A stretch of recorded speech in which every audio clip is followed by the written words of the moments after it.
Bienvenidos, aloha, welcome into Sunset Rewind. Alex Crawford, Howard Kroom, and a very special guest joining us today in studio, Kent Bickell, the voice of the Los Alamitos Griffins for the last 6 years, been covering high school football in Southern California for 15. Kent, we're going to talk about CIF postseason right around the corner, and there's a new playoff system. There's some changes this year. You are somewhat of an expert on the subject, or at least in our eyes you are, and we're excited to break that down. But first and foremost, Kent, thanks for coming on Sunset Rewind. Hey, thanks for having me. You guys do a great job. I think I've said it plenty of times what a great job you guys do and what a big thing you are for high school football, especially the Sunset League.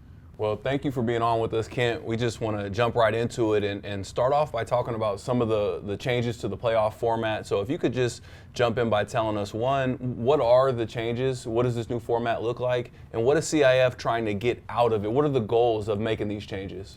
Well, first off, this is the first year that the divisions are going to be decided after the season.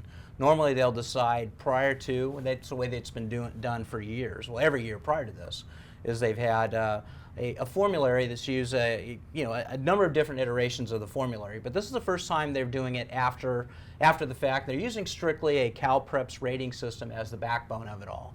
And again, with CIF, again, they're not sharing with me directly, but you can tell that what they want to do is they want competitive equity to be the number one thing, and then reward the most powerful teams, and then keep true to the league alignments. And can you talk a little bit about those things? You know, how does this format, deciding what divisions teams are in after the season, how does that hit on the second thing that you said, which is reward the best teams? How does that happen? How does that play out? Well, with CalPreps, they've got a rating system that assigns power ratings. It's a very objective tool. Don't ask me how to explain that, but they use it's a system that is basically based on strength of schedule. And with that, they go through constant iterations of how a team is performing, and then they'll assign points to that. And by doing that, they can then assign divisions based on how those teams are ranked how their power ratings are within CalPreps. Now, are there any concerns with this new system of maybe a deserving team getting left out of the postseason? I know you have a vested interest in this, obviously. Obviously, the Griffins aren't going to get left out, but you have a vested interest in the Griffins. We want to see them have a postseason run and maybe go on to state. This is a generational team. So what are some concerns that you have about this new system? Well, there's almost an arbitrary way in which the teams are defined, or the divisions are defined. A good example would be this particular year, the top 4 teams are significantly better than the bottom 4 teams in the top 8. And there's no doubt Mater Dei, St. John Bosco, Servite, and Corona Centennial are the top 4. And there's a gap, a good-sized gap between Mission Viejo, Norco, Santa Margarita, and then La Salle. So that's really probably the biggest rub I think a lot of coaches may have in that, call it the tier below the very top they've got right now is, they've got Mission Viejo, for instance. They've had runs for the last, 5-10 years where they really have no shot at getting into a CIF championship simply because they're in the bottom 8. Or the bottom half of that 8. Other divisions have defined the top 4 as being the best, and they'll make they're a separate division. San Diego, for instance, has been doing it since 2018. So that's probably the biggest concern in terms of the competitive equity fix. Now, there's a quirk that's happened this year, which I just basically discovered recently. So what happens is an at-large team can't be the number 1 seed in the next division below, which means if there's 3 at-large teams, they would be bumped up into the upper division. Well, then the at-large teams, the defining moment or the defining piece would be, what's the better record, win-loss record? So you could have a situation where a 5-5 team that is not so good is going to be put in ahead of a team with a much higher power rating. You could theoretically have the number 2 most powerful team not make the playoffs because they have a 4-6 record. Jay Sarah comes to mind as a possibility of not making the playoffs, even though they're significantly better than a lot of other teams that could make it. So there's a lot of numbers, a lot of moving parts here, and so just so I'm clear, each division, after Division I, each division is going to have 16 teams, and they're going to be slotted based on their rankings, where they're rated by CalPreps.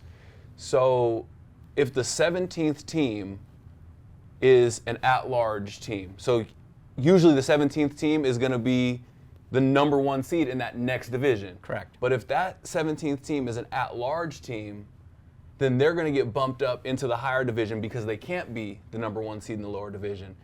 And so if that 17th team, once they get bumped up, if they happen to have a better record, if they happen to be 6-4, and there's a higher rated team that's 4-6, that higher rated 4-6 team now gets kicked out of the playoffs altogether, and the lower rated team is now in the playoffs. That's absolutely correct. And so that team, that 4-6 team with a higher ranking, maybe it's a Jay Sarah, right? Maybe it's Jay Sarah from the Trinity League.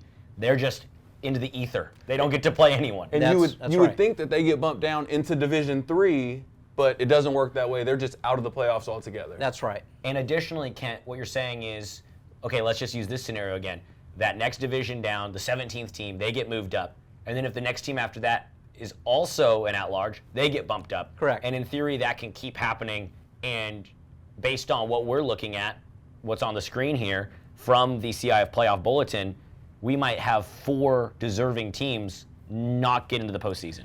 That's absolutely correct, and I think that's a huge bust. I think it's a miss, and the fact that it was actually shown on page 13 of the bulletin, that tells me that they saw that it was the case, but somehow thought that was okay, and I don't understand that. Yeah, it just seems, arbitrary is the word. I'm like, what do we do with these teams? Why don't they just move down a division? Let me ask this, ways to fix this. What do you think the solution would be? Well, you would start at the bottom. You start filling at Division 14 and work your way up. So you start with the automatic qualifiers in Division 14, then go to the ones in Division 13, all the way on up, so that the deserving or the most powerful teams are the ones in the playoff, which I would assume is one of the overarching goals of CIF in this whole divisional placement. Now, bringing it back to your team, the Los Alamitos Griffins, generational team, they might have to play Mater Dei in the first round, in the opening game. Right. That's a tough first draw. Well, you think so? Well, you think about this. We played Santa Margarita, lost by 3 touchdowns, and then Santa Margarita lost to Mater Dei 56-3 last week or the week before, and so we'd be playing them and do the math. It's not going to be pretty. It's not that we don't have the skill players. Our skill players match up against theirs. Heck, we even beat them in a 7-on-7.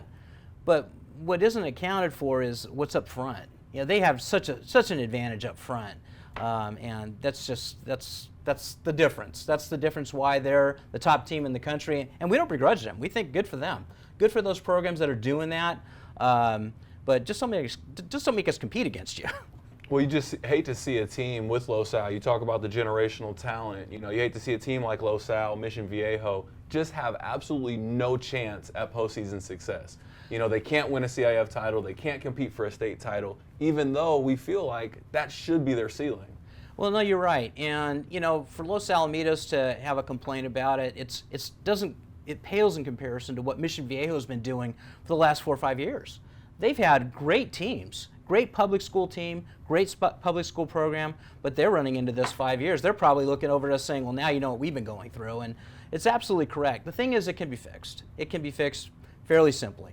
Can we fix it before the postseason? I know we don't have a lot of time. Well, I think the answer to that is yes, it could be. The bulletin just came out a couple weeks ago, and there's no reason why they couldn't look at it and go, you know what, we might have made a mistake here, and let's fix this. Why not?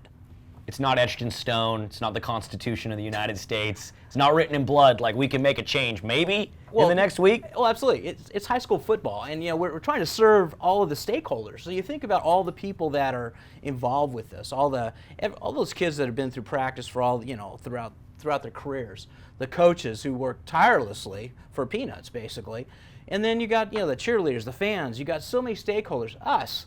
We want to see a competitive, fun game. Everybody does, and without that, I think it's a bust. It's a bust on competitive equity. Well, the reality is we're in week 9 of the season. They just put this bulletin out, so we know nothing is going to change before the playoffs this year. And probably what the CIF would say, or what most people would say, is we'll use this year as trial and error. Let's see how it goes. Let's see how it shakes out. Does competitive equity, shake out the way we want it to, or not? The problem with that is you might be taking Los Al's state championship away. You might be taking the senior quarterback at Mission Viejo, his opportunity at a CIF title away. But I guess it's what we have to deal with right now. I just hope that all the goals that CIF had, we hope that they're realized with this format, and that no great teams are left out, and that teams like the Griffins don't have to have such a disadvantage against the top teams. I think, too, what's important to note is it's not like we're saying, oh, it's not fair that the Griffins have to play Modern Day or this or that. It's that we know Modern Day, Servite. We know that they are the top teams. One of them will win D1, and they'll be the best. No one's going to say otherwise. They should be in their own bracket, and then we should have Mission Viejo and Norco and Los Al, and they should all get a shot at winning a couple games or playing competition similar to theirs. It's not like, oh, we don't want to play the tough teams. It's a different division. Absolutely. It is night and day difference. It really is. And respect to them. It's like those are great teams, but not to take away. They should, like San Diego, have a top 4, and then we can go from there. It's worked out for them since 2018, and there's no reason why it shouldn't work out in the southern section as well. Well, to bring it back to Sunset League briefly as we kind of close up, I'm curious as to what happens with the number 3 and number 4, particularly the number 4 team in Sunset League. This week we have Newport Harbor versus Corona Del Mar. Both of these teams have playoff aspirations, and both of these teams, if they win, they're automatic qualifiers.